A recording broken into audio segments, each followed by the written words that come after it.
Hold on.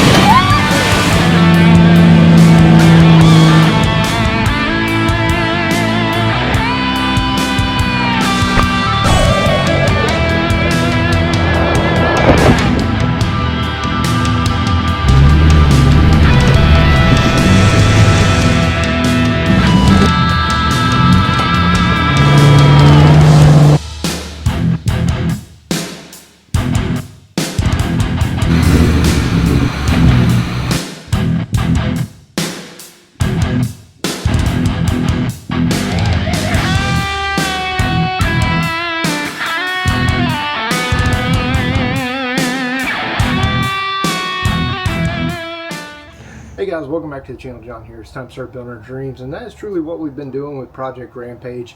Here to my right, we've got the Dobbinson springs, and right now we're running a 3.5-inch Clayton lift with 40-inch Toyo open country and tees. And we opened up the fenders a little bit, but since I got the bumper installed, the white Jeep had no issues. But as you continue to add weight, you want a spring that properly compensates that weight for you. You don't want to stack a whole bunch of spacers back there, and a lot of companies will tell you to do that. My philosophy is use a proper spring for the load you are carrying, whether that's airbags or coils, and these are about as heavy as you can get. The Clayton springs are a great spring for your average consumer that's got a lifted Gladiator, maybe some Overland gear. With this one, we're really pressing the limits of that. The bumper is about 300 pounds plus gear on the outside, let's just call it 350, 400. You've got the rooftop tent, which is a heavier tent with the king size bed, and so that's about 200 plus pounds. You've got the topper, which is another 200, so 2, 4, plus another bumper carrier. We're right at that 700 pound limit. Add in the fridge, another 90 pounds, and then all your gear.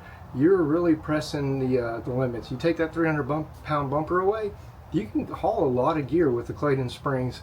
In our case, it isn't enough. So we're going to try out these Dobbinson springs. Basically drop the rear axle, take the shocks loose, slide the new springs in, and we may or may not use the airbags, but I'll show you guys a little bit of the initial measurements and then the measurements after. I did order one spring spacer, which is a 1/2-inch spring spacer. Note, the springs come in pairs, the spacers come in singles, so you need 2 spacers with these if you want a true 3.5-inch lift height. With how much the back is settled right now, we're going to try out the 3-inch, and if we have to go back and add a spacer at a later time, we will, but I think we're going to be just fine with these springs. So let's get this job started. Before we end up getting started on the back of the Jeep, I just want to take a couple of measurements for you. So up here at the front end, the rock slider, looks like we're sitting about 25 inches, maybe 24 3/4. And then when you come back here towards the back end, you're sitting about 24 inches. So you've got about a 1/4 inch, 3/4 of an inch of brake that we've lost. And so hopefully the springs, even though they're a shorter spring, they're stiffer. Hopefully we'll be able to get the Jeep back up off the bump stops. In worst case, we'll throw in some spacers or put the airbags back in. So stick around. So as you can see, we took the shock mount loose here. You can see quite a bit where it was rubbing on the extension for the bump stop. So that right there is like full drop with this kit. So we're gonna go take the shock off the other side. Alright guys, so over on this side, we're gonna take the shock loose. It's 21 millimeters, so pan you guys over. As you can see in here, we've got the airbags, and the airbags kind of keep a little bit of spacing in there. We're gonna have to drain the air out of those too. So biggest thing right now is just get these loose.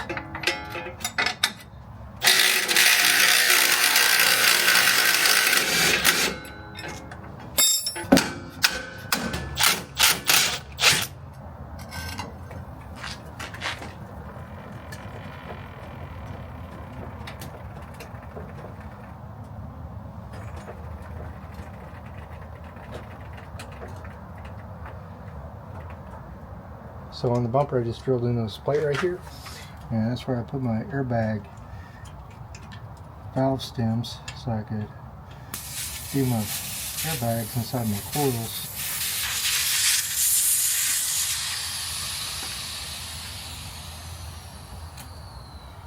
Alright, now their airbags are bled down, should be good to go. Guys, so over here on the ABS line, we're just going to take this loose on both sides. Here's taking this loose, so up here's a connection, down here's a connection. Take those loose so we don't stretch out anything. Alright guys, so we're going to take this side out. We already put the other one in, and we'll do a little bit of comparison. This has an extra step because I've got to take the airline loose to the airbag, but other than that, it should be the exact same process. We're not going to put airbags back in for now. We're just going to see how it rides without the airbags, and we'll go from there.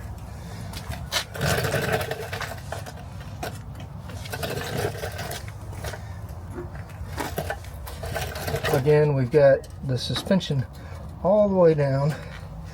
You don't want to get up underneath that spring, but what we are going to do is we're just going to work our way, work that bottom loose, a little tug, and you're going to want to go this way on this one, and the other one's actually going to go in the same orientation, but it will come from the outside of that brake caliper and in. This one's going to go down and back. If you got spare or something, you know, probably not the easiest thing to do, but we didn't take anything loose other than just the shocks. We have had to pry on it a little bit. Not the preferred method, but that means we don't have to take all the control arms completely loose. So give that a little tug, and it's going to hang by the valve that's up in there. So basically just have to get a pair of pliers and unscrew that up at the top. You definitely don't want to break any fingers. There's no pressure on the spring, but the spring is still heavy. So, alright, that one actually came loose like it's supposed to. So, airline's up in there, and it kind of just screws into the top side of the airbag. I don't know how well you'll be able to actually see this, but there's not a whole lot of difference in the height of these springs. So right, you've got the Clayton, left you got the Dobbinson, maybe an inch. And let me show you one other thing about the Clayton springs. So if you look at the Clayton springs, they're worn all the way down to here. So this top layer was basically almost always in contact, and then you got some wear pattern here on the spring where there's some rust you can see. It's got 3 different levels of springs. So you got the top part here, the first couple of bands, which is a softer spring.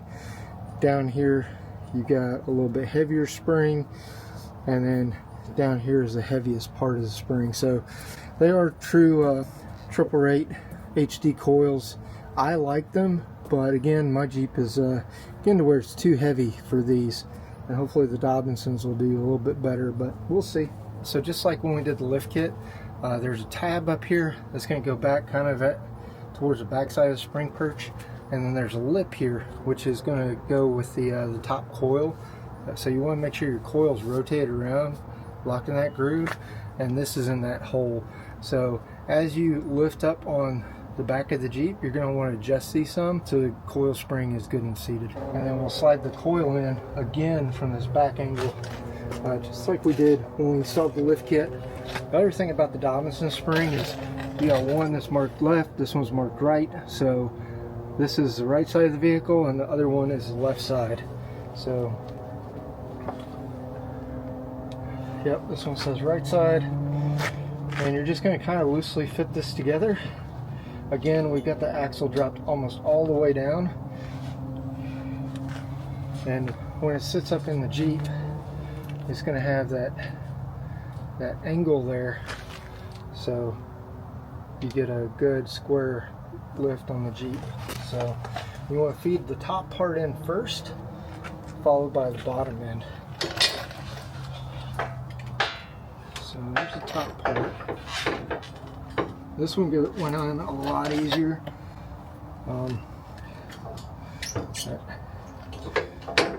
Basically, if you set your spring there and feel around to the back side where the hole is, I'm gonna have to switch hands, but As you can see, this lift is not as tall as the other one, so, or the spring's not quite as tall, so this spring's actually loose. So really your shock is what limits your down travel. These shouldn't pop out unless you really are doing something, or a spring breaks or something like that, but you really don't have to worry about losing your spring. You're just going to feel around in there, make sure the top part's lined up in the hole, and what we'll do is we're going to jack up the axle about a ½ inch at a time, just to make sure everything's good and aligned. So there's a tab on the back side, and then the part where the bucket seats, cool spring seats, and so we're good on the bottom. Alright, as you can see, our spring is nice and straight.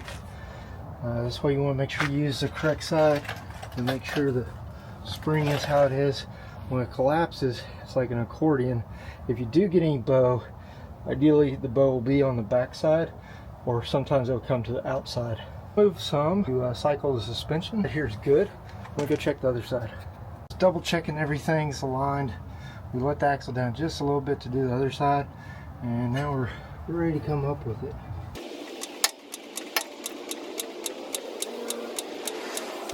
Your shocks bolts are simply going to come in from the outside and in.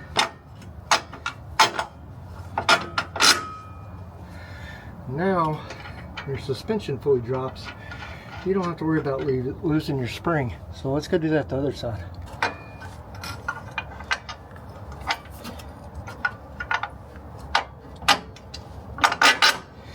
Once we get our bolt through, put our nut back on, and we're in business.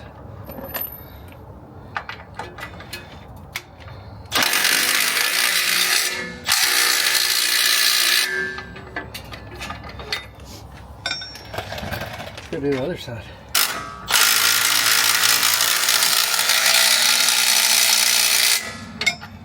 And those are going to be plenty tight.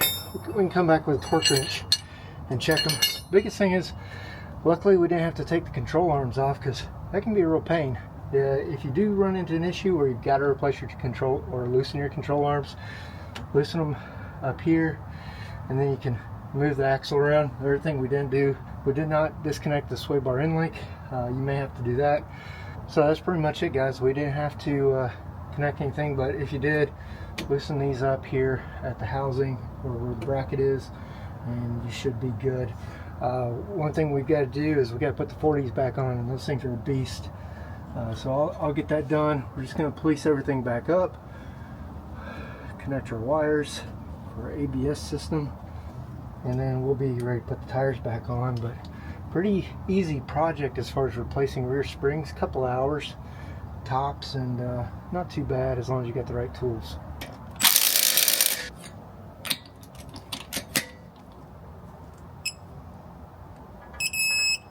Alright guys, hopefully we don't need airbags. We're going to jack this up, get off the jack stands, and then sit it on the ground.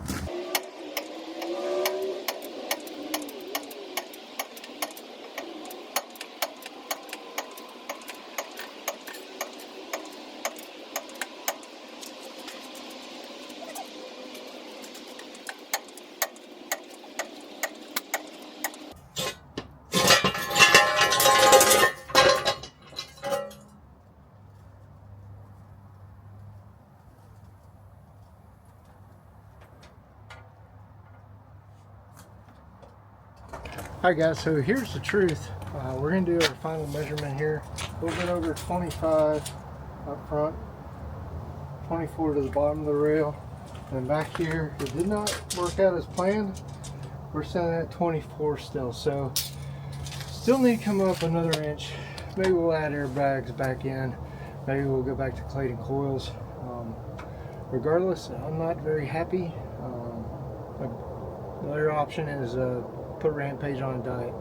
So sometimes it goes well, sometimes, you know, we're not experts out here. The biggest thing is the Jeep is definitely heavy and probably need a spacer or a set of airbags. Hi guys, so it's been a couple of days since we did the Dobbinson rear springs. I had to go back and put some airbags in. I'll throw some pictures up there. We were almost completely down on the bump stops. Back end was squatting. Airbags take and they fill that space a little. The issue with aftermarket airbags is the length. They're not quite long enough for a 3-inch lift or 3.5-inch lift, so the spring will still squat down that much. They do help the spring some. And what we're going to do is I'm going to take another measurement for you real quick and show you where we're at. So if you look up here at the front of the Jeep, if you look at the top of the tape measure, we're probably about 26 inches total. And then when you come back here to the back of the Jeep, we're still squatted and we're sitting about 25 to the top of the rock rail right here. So that's about 25 inches.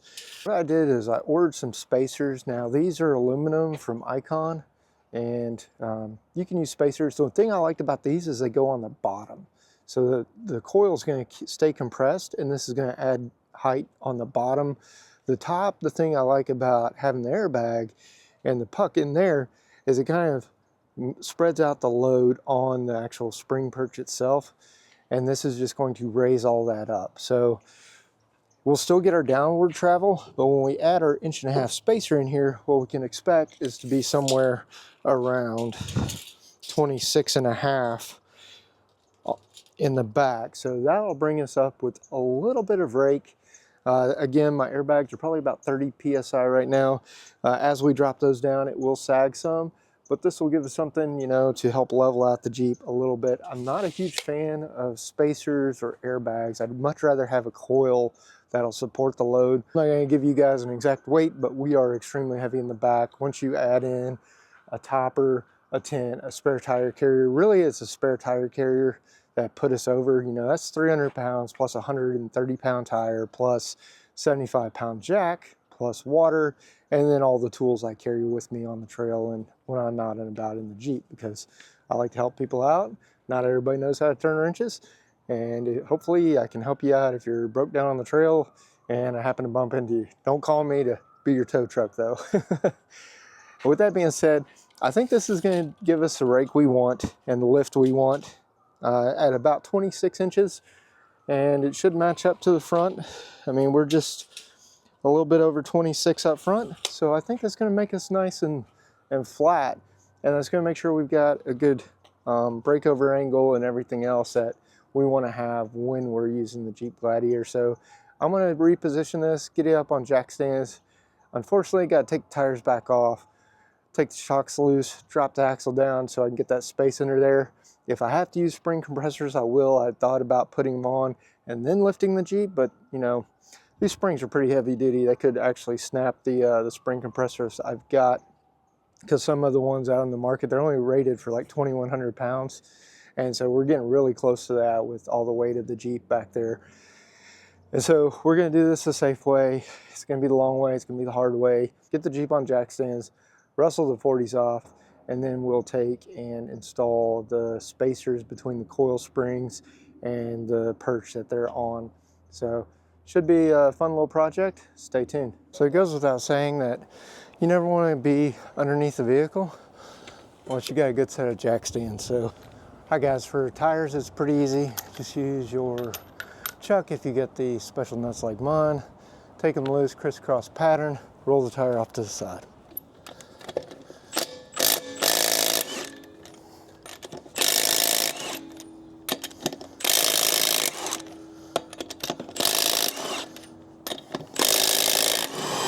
It's easier to take these off and put them back on.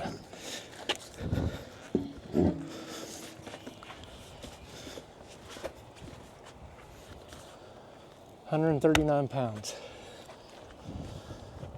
Yeah, so we're gonna go do the other side now.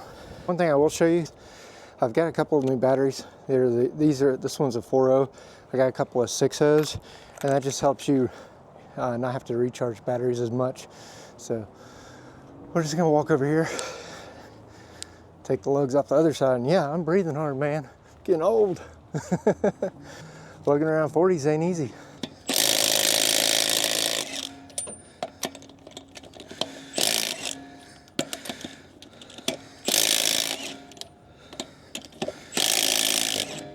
Now take the tire off. Roll that out of the way. We're gonna have to do now, take the shocks loose, lower the axle till the springs come completely loose. As you can see, like here's the airbag, and because we got it jacked up, it just kind of sits in there. So it's not the greatest setup, but it kind of works. That one there is definitely feeling low. I think we're losing air on this side. So we may end up having to replace a valve or something. We'll check that out while we're in there. All right guys, so this is one of my new 6 amp hour batteries. This is my right angle impact, and this thing's a pretty good tool for brakes, jobs like these when you want to take the shocks off. And so all I'm gonna do, throw a 21 millimeter on here and put an equivalent of a 21 millimeter on the back end. We're just gonna pull this loose.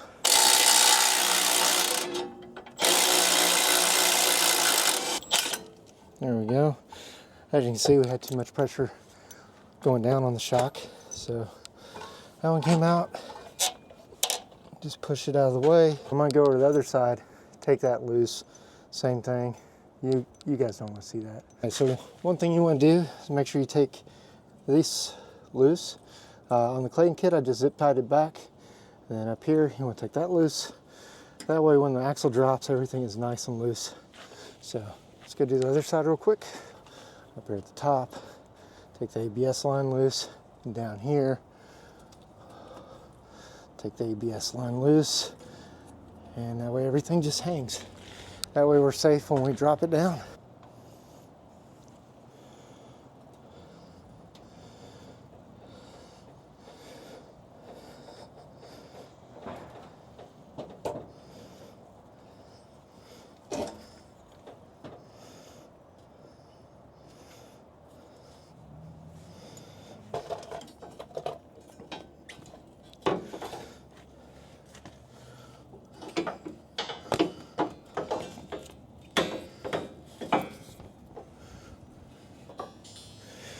So again, these are the Dobbinson springs. They're not quite as tall as the Clayton springs. They're a little heavier spring rate. These are 880 to 1100, 400 to 500 kilograms over stock. So it's going to give you some extra payload. Again, you're going to want to line this up with the very top of your spring perch. And then we're going to have to see how we get that, that spring cup in there. Other thing is we're going to want to make sure this doesn't have to be perfectly clean, but you just want it pretty well clean. It's going to be metal on metal, aluminum on steel. Aluminum is softer, that meaning that the spring may dig into it some, axle may dig into it some, but if you had metal on metal, that would be bad because you could end up bending your spring perch. So you want to have a little bit of a softer metal in there. Some people use a rubber or a PVC type spacer. You could use those. I opted for the aluminum because it had the height that I wanted, and I figured the aluminum's probably going to last. So the hardest part of this is going to be getting this spacer right here under this spring. And I think actually it may be easier to pry this up and in than it will be to try to get the spring all the way up over this lip and then over this lip. So we'll give it a try and see what happens. I'm going to actually lower the jack out some and we'll go from there.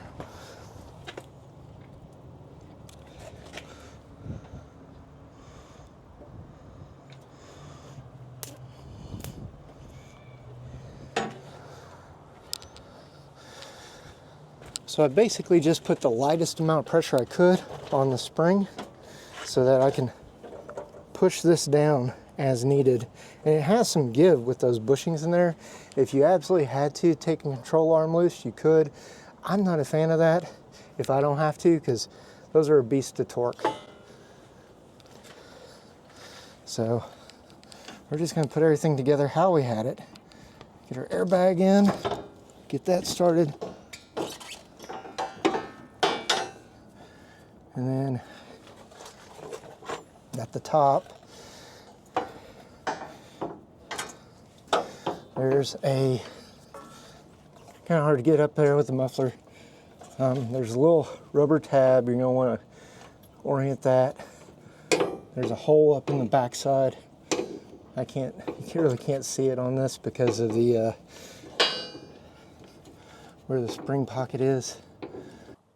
We got the first step, and here we're going to put a little bit of pressure down, lift up, keeping everything in line up here. The biggest thing is to make sure it's all lined up at the top.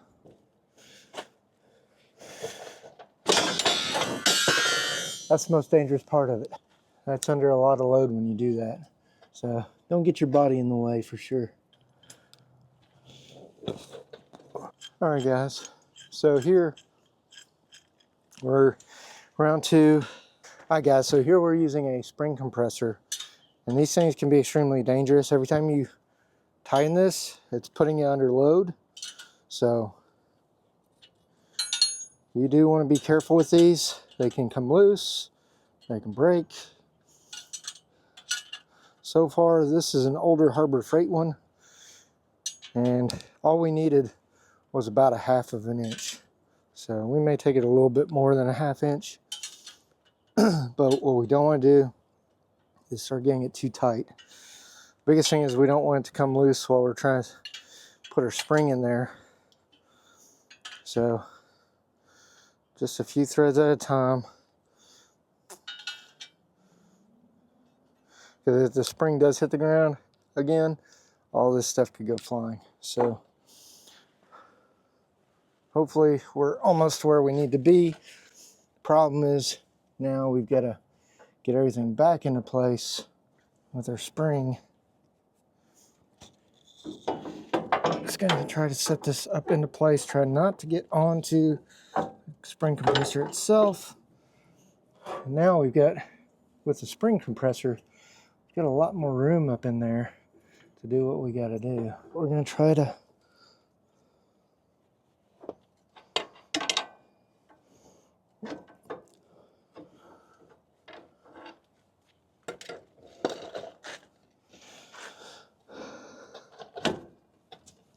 work our spring around into place, and we'll tap her home.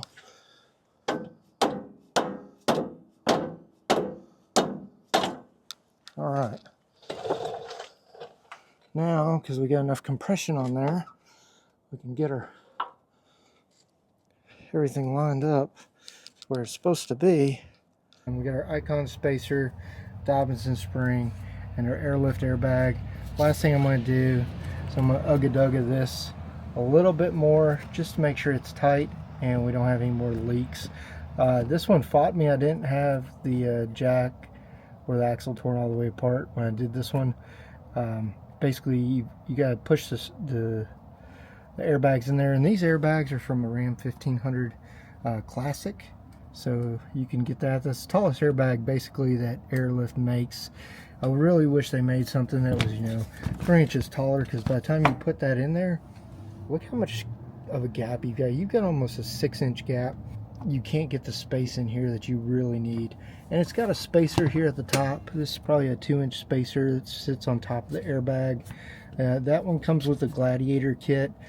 The Gladiator kits fit a little tighter inside the springs. Your top half of the spring is more compressed. That's for your lighter load and when the axle unloads. And then you get the heavier duty parts down here with a little bit more spacing for carrying your heavy loads. So light load starts up top, it gets tighter, and then down here at the bottom is where your weight carrying capacity is. If you look here, I mean, that's a good 10 inches of upward travel. When we get the shock on, it's still going to come up another inch or two, but we were actually riding right on that bump stop, and you don't want to do that because that's going to cause extra bounce here. It's going to impact the frame. The coil really keeps everything, the frame and the axle, separate. These are only in case of an emergency, or if you bottom out the suspension. You don't want to just be riding on your bump stops. So that's pretty much airbag, heavy duty suspension 101. I'm gonna get this thing put back together and we'll do some measurements. Alright guys, so we got everything back together. As you can see, we got the airbag, got the spacer down at the bottom. We lined up our pocket. There's a finger on the back of the cup up at the top. You got to get that little lined up with a hole poking through, and then the front coil there, it just ends, so you want to take and rotate that to where it contacts the coil spring bucket up there for that factory isolator, and that's going to keep your spring and your suspension oriented the right direction so it doesn't bow the wrong way. And then at the bottom we've got down here, somebody was telling me about some tapered plates to angle this up from TerraFlex, because our axle is actually tilted back. As you can see, we got a really bad pinion angle. We're at full drop. When this thing comes up and we hook in the shocks, it's a better pinion angle. That's extreme. That's what I had on my white Gladiator. You don't want your pinion looking anything like that. You want it to be as aligned as possible for the duration of the cycle up and down. Some people can it back a little bit more for those extreme drops, but really you kind of want your drive shaft at normal ride height. You want your pinion almost perfectly aligned with your drive shaft, and that's going to reduce the number of vibrations, wear and tear on your actual differential. So right now would be a great time. If you enjoyed today's content, make sure you smash that like button, smash that subscribe button, ring the bell so you get the notifications. Also, I've been posting more stuff over on Instagram. Come give us a follow over there. That's a way you guys can reach out. Of course, always leave a comment down here. Give me a thumbs up. Greatly appreciated. But we're going to continue projects, and I'm going to go a little bit deeper into detail on some of them. We've got some headlights to install. I've got a Starlink, waiting on a case from a company on that. And then I also got some solar panels. So the Jeep project's not done. So keep checking back, and I'll keep posting videos as long as you guys like them. Alright guys, sorry it's a little dark out here. We're ready to put the shock back in. We got the other one in on the other side.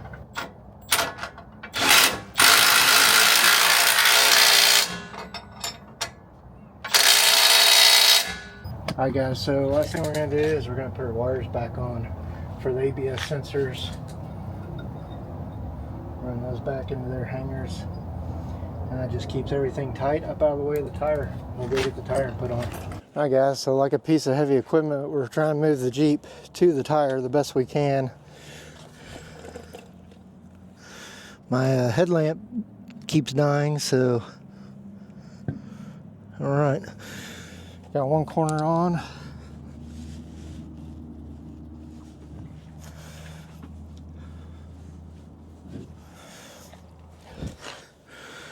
Alright, got it in, and we're going to go up with it just a little bit.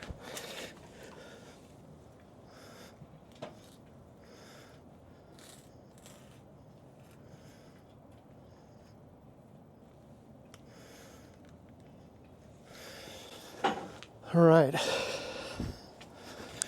that wasn't too bad. So now we get the tires started.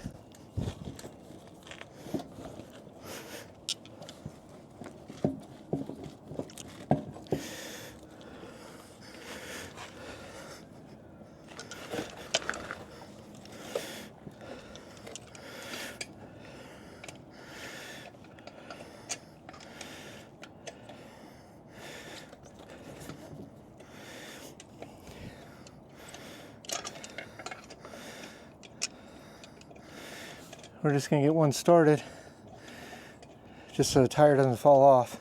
Go up just a little bit more, so there's no drag on the tire.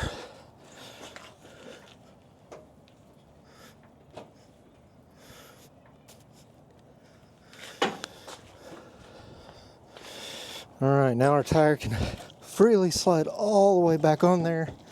And this little impact here is freaking awesome, guys.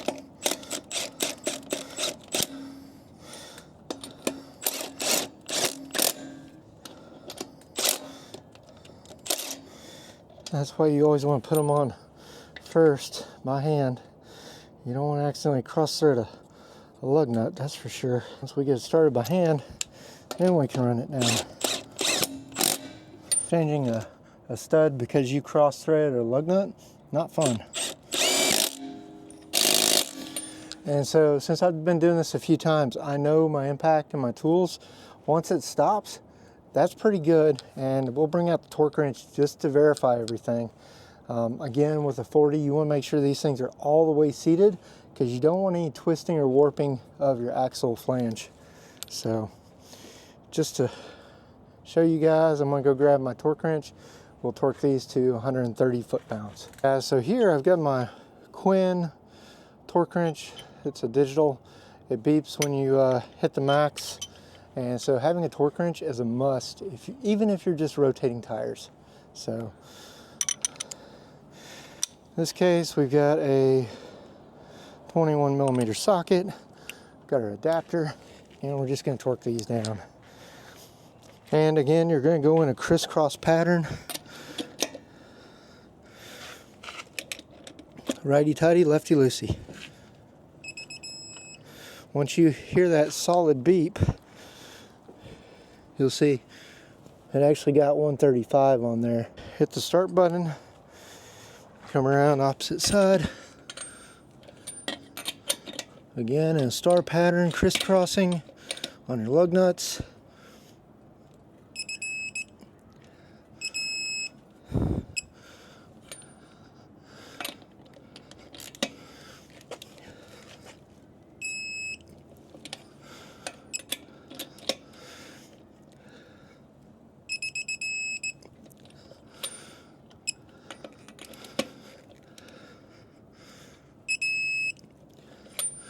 Double check everything.